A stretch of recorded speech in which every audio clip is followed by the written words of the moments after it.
Picture this. An unexpected event leaves you unable to make decisions for yourself. Who will manage your asset? Who will make sure your health and well being is taken care of? Or you pass away unexpectedly? Who's going to make sure your assets get divided the way you really wanted them to be? Don't think this can happen to you? Please stay with me. I'm about to bust the myth that estate planning is for later and reveal why it's never too early to protect your future. And stick with me to the end because I have a free gift for you to help you with your estate planning. As always, the disclaimer is I am not providing professional advice. I'm just sharing my family's experience to help you make better decisions about your future and also give you some ammunition to help you with the questions you may have when you hire professionals to assist you. Feel free to comment as we go along. When we're younger, we're convinced that bad things could never happen to us because we're invincible. And I know I was right there with you. I was young, I was crazy, I drove without my seatbelt. I don't do that now. I'm going to share with you my quick Google search of some young celebrities who passed without a will and the heartache that it caused their families, leaving the decisions about what would happen to the distribution of their assets up to the courts and state laws. And forgive me if I look down at my notes because I want to make sure that I'm crystal clear and don't mix up anything. Jimi Hendrix died in 1970 at the age of 27 with an estate worth approximately $80 million. Jimmy's estate was tangled in a mess of legal claims from family, friends, and business partners who all had a stake in his music and legacy. As one of rock's most iconic figures, the battle over the rights to his music catalog and personal belongings was far from simple. It took years of court fights to sort out who truly controlled his estate, but eventually his family was able to step in and preserve his artistic legacy. Amy Winehouse died in 2011, also at the age of 27, with an estate worth approximately $4.6 million. Amy's death left behind an estate with no will, which led to a mess of legal battles between her family, including her estranged father and her ex-husband. Her estate took years to settle as her loved ones fought over her personal and financial assets, while her image and music continued to generate income. Her father tried to claim rights to her estate, but ultimately her mother became the key figure in managing her assets. Bob Marley died in 1981 at the age of 36 with an estate worth about $30 million. Bob Marley's estate sparked a whirlwind of legal disputes with several children from different relationships claiming parts of the fortune. There were long battles over music royalties, intellectual property rights, and the control of his iconic brand. In the end, the Marley Family Foundation took control of his estate, but it wasn't without its fair share of courtroom drama along the way. And then there's Prince, who died in 2016 at the age of 57 with an estate worth about $300 million.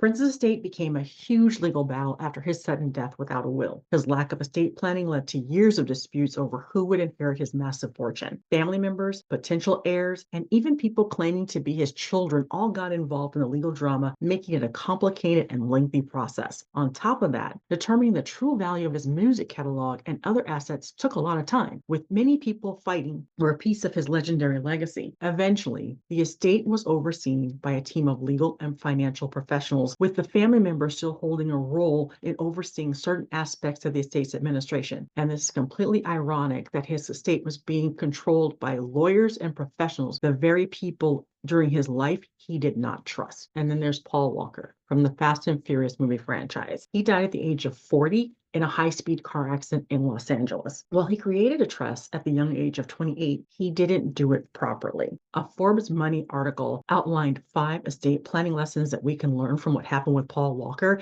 and I'll link it in the description below. So while Paul Walker created a trust, he didn't fund it. So funding a trust simply means transferring the assets out of your name and putting them into the name of the trust so that they would then be governed by all of the instructions that you have listed in your trust document. In more English terms, think of the trust as a suitcase and you're packing for a trip. Just as you carefully select the clothes, toiletries, and essentials you'll need to ensure that you have a smooth vacation, you fill a trust with assets that make sure it's ready to serve its purpose in the future. So each item you pack represents a different asset like cash, property, or investments, just like each article of clothing in your suitcase serves a specific need on your trip. Because Paul Walker didn't properly fund his trust, the family had to go to probate. And one of the downfalls to going to probate is your life becomes public. Everything is filed. It becomes a matter of public record, so everybody knows all of your business. And that is why a trust is more preferable, because once it's in a trust,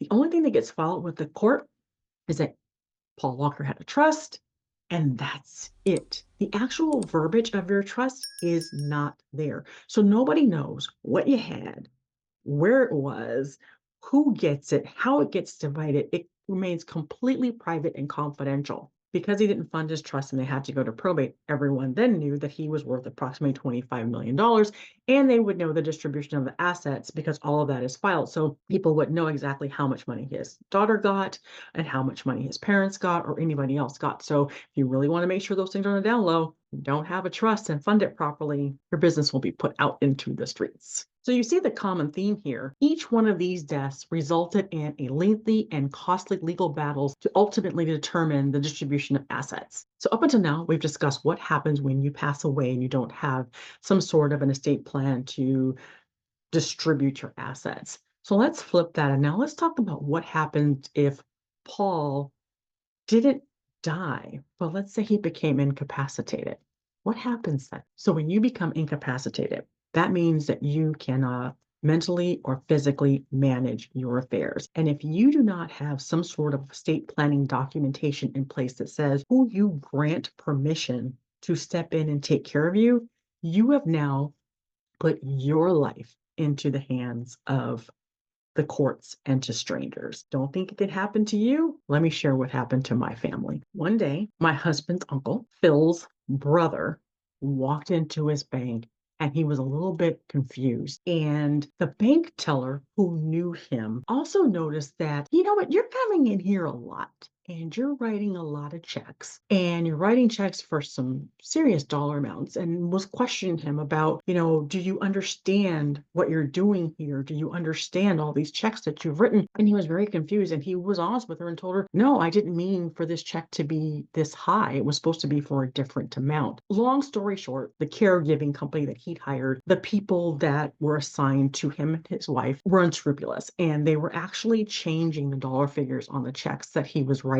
or they were writing it in for him, and he would tell them write it for $300 and they'd write it for $3,000. And he was in this confused state, so he didn't understand what was happening. So basically they were just stealing from him. And when the bank teller noticed that the only people on the bank account were my husband's uncle, my husband's aunt, there were no emergency contacts. It was just them, because up until that point in time, it was just them. They could take care of themselves. But now they're in their 90s and they're starting to have physical issues. They're starting to have mental decline, but they're really good at hiding that from us. And I talked to you about preservation deception in this video. So we didn't understand everything was going. It seemed like everything was fine. We didn't even know that they had hired caregivers to come in and take care of them. Fast forward, the bank teller decides she's going to call a friend who is a professional conservator. This professional conservator starts the process to get a conservatorship over my aunt and uncle to protect them from these people who are stealing from them. And it's a great premise, and it's wonderful that they're trying to protect these people. However, the aunt and uncle actually had family who would have stepped up to take care of them if we had known.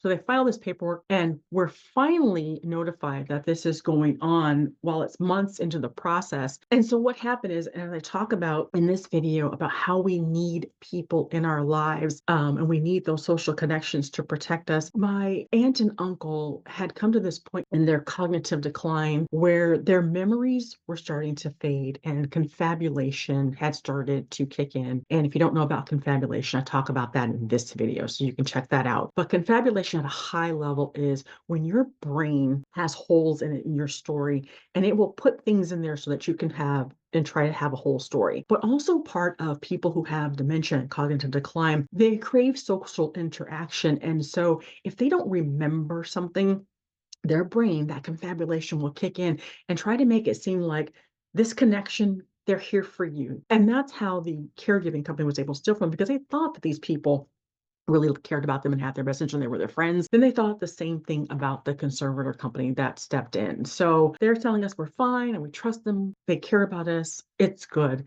Phil, the brother, said the same thing. Well, I don't want to get involved and, have to go to court and fight and have money taken away from them that they need for their care. These people seem great. They seem trustworthy. Let's just let it go. Then when the conservator took over, they completely cut us out of their lives. And so the next time we saw them was at my uncle's funeral, when they actually let us know that he passed. But they didn't even give us the courtesy of letting us know when that our aunt had passed before my uncle. So we didn't get to go to her funeral and say our last goodbyes to her or pay our respects or hug our uncle and give him, some condolences over the loss of his wife. So the example that I gave you may have been from someone in their 90s. So let's flip the script on Paul Walker and let's say he didn't pass away in that terrible accident. What if he just became incapacitated and could no longer, physically or mentally handle his affairs?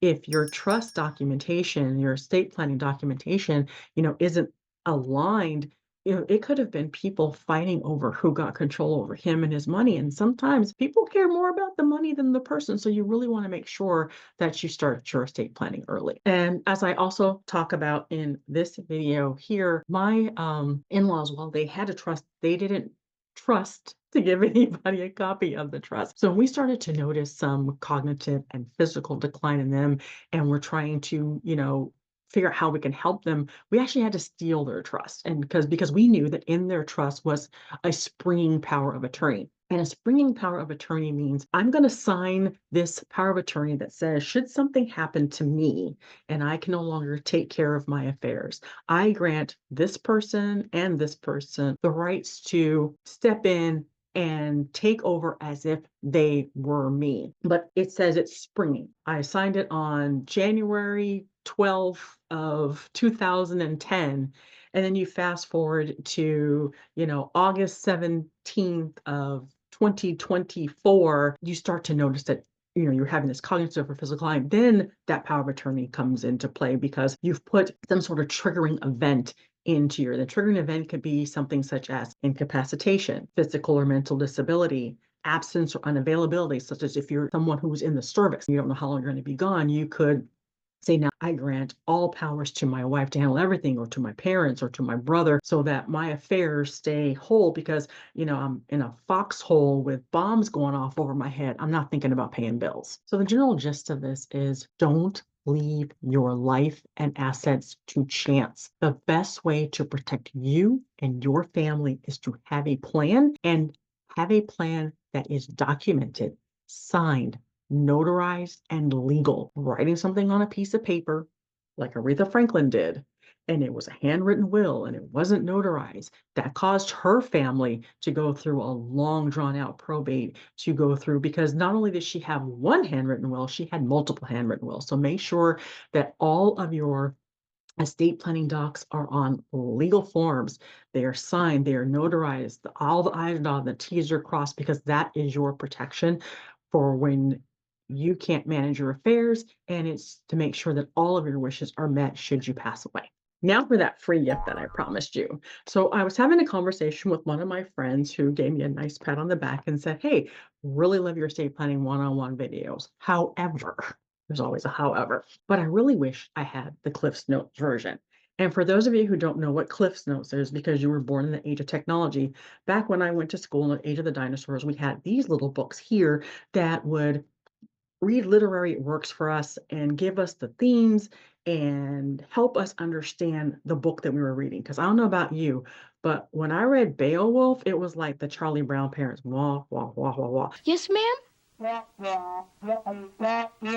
It didn't matter how many times I read it, Cliff Notes helped me understand that book. So because she asked, I created Sticky's Notes. So this guy is a combination of all the points that I made in my estate planning one-on-one videos, plus the other areas of estate planning that I don't cover, because my estate planning one-on-one is really just about those documents that you need so that people can come in and stand in for you and help you when you're incapacitated, can't speak for yourself. And I really care about that because I'm living it. And, if we hadn't had those, there's no way we would have been able to help Mill and Phil. And it's not a comprehensive guide. It's going to tell you everything that you need to do. It's going to help you organize your thoughts. It's going to help you look at your life and see what you may need in your estate plan. So if you want a copy, all you have to do is leave me a comment below with the word guide, GUIDE, and I will send you the link so that you can download it. Thanks so much for watching, and I'll see you in the next video.